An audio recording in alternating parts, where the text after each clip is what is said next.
السلام علیکم ورحمۃ اللہ وبرکاتہ۔ پروگرام تلخیص معانی القرآن کی 62ویں نشست میں آپ کا خیر مقدم ہے۔ آج کی اس نشست میں سورۃ الزاریات سورہ نمبر 51 کا خلاصہ پیش خدمت ہوگا۔ سورۃ الزاریات مکیہ۔ وجہ تسمیہ: اس سورہ کی پہلی ہی آیت میں والزاریات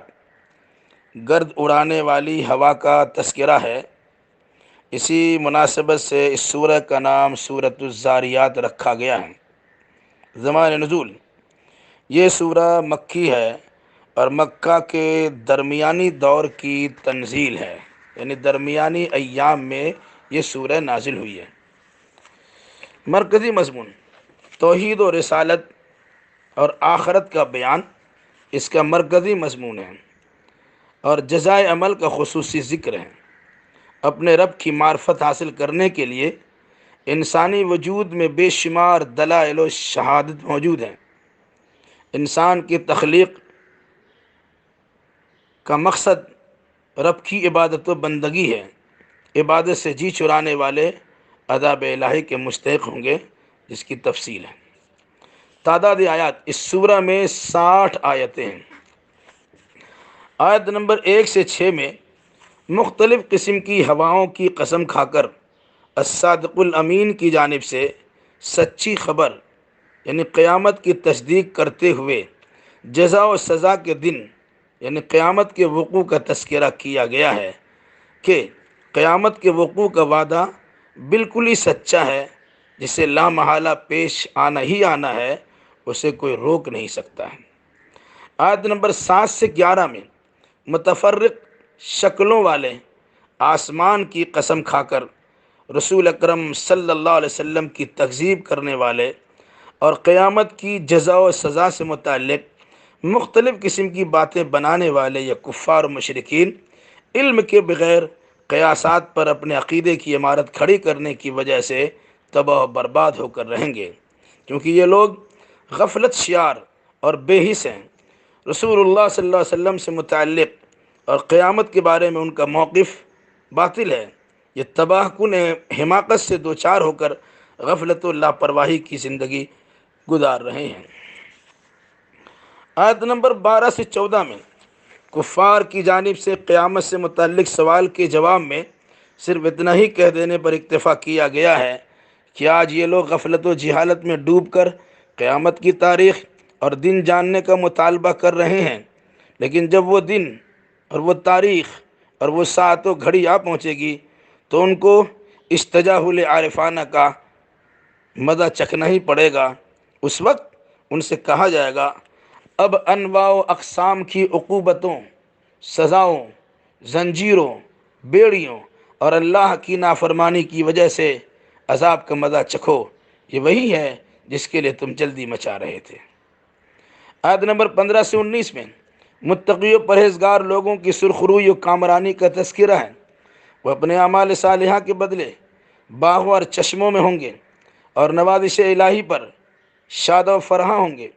وہاں ان کی تمام تمنائیں بر آئیں گی، کیونکہ اس سے قبل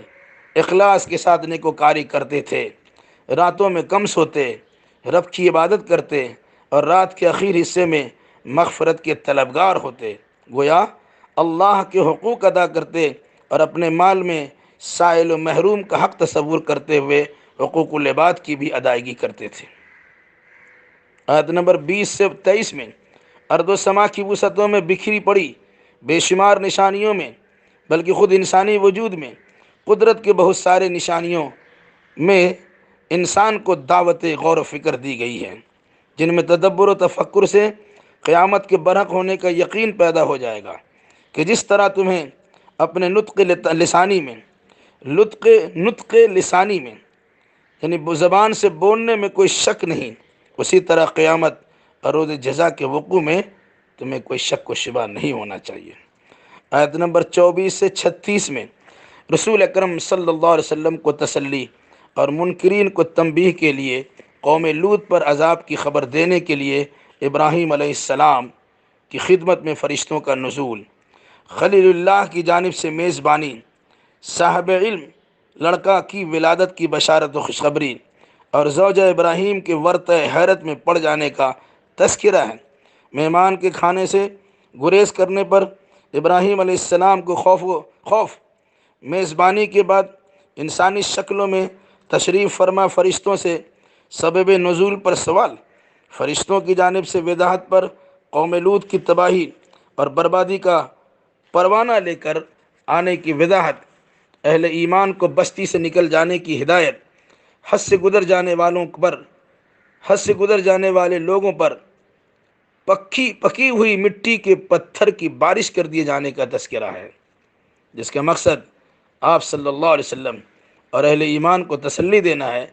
کہ آپ کی حفاظت ہوگی، اور مخالفین کو تنبیہ کی گئی ہے کہ اگر اپنی حرکتوں سے باز نہیں آئے تو سن لو کہ تم پر بھی عذاب الہی کی بارش ہو سکتی ہے، جس طرح گزشتہ قوموں پر اللہ کے عذاب کا کوڑا برس چکا ہے۔ آیت نمبر 38 سے 46 میں لوگوں کے لیے درس عبرت ہے کہ فرعون جیسے جابر حکمراں کے سامنے عصائے موسوی کا اظہار، فرعون کی جانب سے جادوگر اور مجنوں کہتے ہوئے موسیٰ کی نبوت و رسالت کا انکار، فرعون اور اس کے لشکر کے غرقاب ہونے کا تذکرہ، ہود علیہ السلام اور ان کی قوم عاد کی تباہی کے لیے خشک ہوا کا نزول، صالح علیہ السلام کی قوم ثمود اور ان کی سرکشی کی بنا پر گرجدار ہوا کے ذریعے ہلاکت کا تذکرہ، پھر بالکل ہی مختصراً قوم نوح کی تباہی کی طرف اشارہ کرتے ہوئے منکرین رسالت کو خبردار کیا گیا ہے اور ایمان لا کر تباہی سے محفوظ رہنے کی دعوت دی گئی ہے۔ آیت نمبر 47 سے 51 میں آسمان و زمین کی تخلیق قدرت کی صنائی و کاریگری کی زبردست مثال ہے۔ ہر چیز کا جوڑا جوڑا پیدا کیا جانا بھی دعوت فکر کا ایک انداز ہے۔ ارباب عقل و خرد اور احباب دانش و بینش کے لیے ہر چیز کا جوڑا جوڑا پیدا ہونے میں بڑی نشانی ہے۔ جس طرح ہر ایک چیز کا جوڑا ہے، اسی طرح دنیا کا بھی جوڑا ہے۔ دنیا کا جوڑا آخرت ہے، لہذا آخرت کو مد نظر رکھتے ہوئے اللہ کی جانب دوڑنے کا حکم ہے، اپنے رہبر کو پہچاننے کی تاکید ہے، اور صرف اللہ ہی کی بندگی کرنے کی تلقین بھی۔ آیت نمبر 52 سے 55 میں رسول اکرم صلی اللہ علیہ وسلم کو تسلی دی گئی ہے کہ یہ لوگ آپ کو ساحر و مجنون کہتے ہیں، یہ کوئی نئی بات نہیں ہے، کیونکہ آپ سے قبل بھی ہر ایک نبی کے ساتھ لوگوں کا برتاؤ ایسا ہی رہا ہے اور ایسے ہی جملے چست کرتے رہے ہیں۔ ایسا محسوس ہوتا ہے کہ پہلوں نے بعد والوں کو اس کی وصیت کر دی ہے۔ دراصل یہ لوگ سرکش ہیں۔ آپ صلی اللہ علیہ وسلم ان سے اپنا رخ پھیر لیجئے، چونکہ آپ صلی اللہ علیہ وسلم نے پوری طرح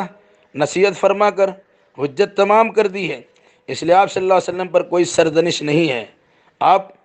صلی اللہ علیہ وسلم مومنوں کو نصیحت فرماتے رہیے، مومن آپ کی نصیحت سے فیض یاب ہوں گے اور نصیحت ان کے حق میں مفید و کارگر بھی ثابت ہوگی۔ آیت نمبر 56 سے 58 میں جن اور انسان کی تخلیق کا مقصد اللہ کی عبادت و بندگی ہے، چونکہ اللہ ہی روزی رساں ہے، وہ کسی سے روزی کا مطالبہ نہیں کرتا ہے، بلکہ وہی کھلاتا ہے، وہی رازق اور قوت و زور والا ہے، لہذا عبادت اسی کی ہونا چاہیے، جس کا کھاؤ اسی کا گاؤ۔ آیت نمبر 59 سے 60 میں ظالموں، کافروں اور منکرین رسالت کے لیے قدرت کا ایک اصول و ضابطہ ہے، وہ یہ کہ جن لوگوں نے رسولوں کی تکذیب کر کے مقصد حیات کو فراموش کر دیا ہے، وہ اسی طرح عذاب سے دوچار ہوں گے جس طرح ان کے قبل لوگ مصائب کے شکار ہو چکے ہیں۔ پھر ان کی اصل تباہی و بربادی بروز قیامت ہوگی، جس کی آمد کا بار بار تذکرہ کیا جا رہا ہے۔ الہ العالمین سے دعا ہے الہی تو اپنے فضل و کرم سے ہمیں اور جملہ مسلمان اور تمام انسانوں کو اپنا آخری پیغام قرآن مقدس کی تعلیمات کو سیکھنے اور اسی تعلیمات کی روشنی میں صحیح عقیدہ اور صحیح اعمال بجا لانے کی توفیق مرحمت فرما، آمین۔ السلام علیکم ورحمۃ اللہ وبرکاتہ۔